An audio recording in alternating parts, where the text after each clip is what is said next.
নমস্কার, আমার প্রিয় বিজেপি কর্মী বন্ধুরা, একটা ভিডিও দেখাচ্ছি।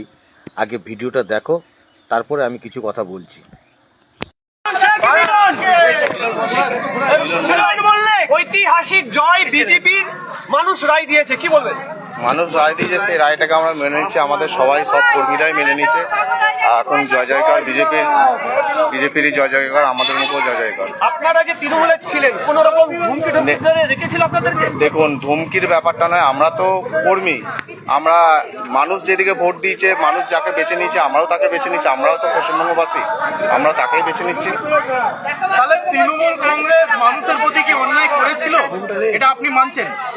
দেখুন, একটা পার্টি অন্যায় দীর্ঘদিন থাকার পরে সেই ভুলভ্রান্তি সব জায়গাতেই থাকে। তা এখন মানুষ বিজেপিকে সবাই বেছে নিচ্ছে, সবাই বিজেপিকেই চাইছে। তা আমরাও চাইছি বিজেপি থাকুক, বিজেপি হয়ে কাজ করবো, বিজেপির উন্নয়নে সাথ দেবো। কত সংখ্যক মানুষের আজকে জয়েন করছে? আজকে আমরা প্রায় দু থেকে 2,500 লোক নিয়ে আমরা জয়েন করবো। গোটা রসিকপুর? গোটা রসিকপুর।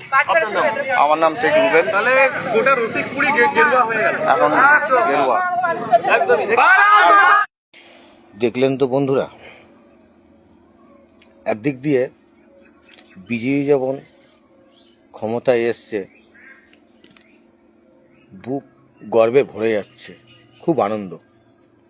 কিন্তু একদিক দিয়ে প্রচুর কষ্টে আছি কীরকম?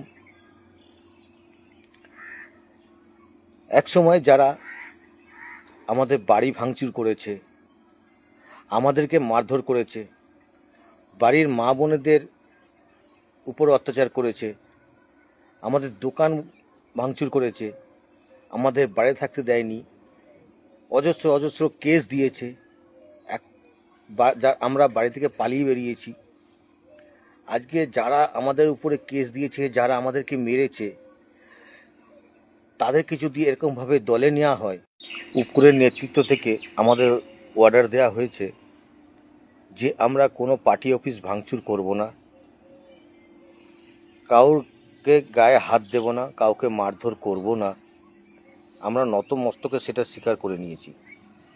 কিন্তু যারা তৃণমূলে হারমাত বাহিনী ছিল, যারা দিনের পর দিন অত্যাচার করে বেরিয়েছে, দিনের পর দিন মানুষকে তাড়িয়ে বেরিয়েছে, দিনের পর দিন মানুষ আমাদের বিজেপি কর্মীদের মারধর করেছে, তাদেরকে দলে নিলে দলটা ঠিক থাকবে তো? যারা সৎভাবে আমাদের এই বিজেপি সরকারকে ক্ষমতায় নিয়ে এসছে, তারা আসলেও থাকতে পারবে তো দলে?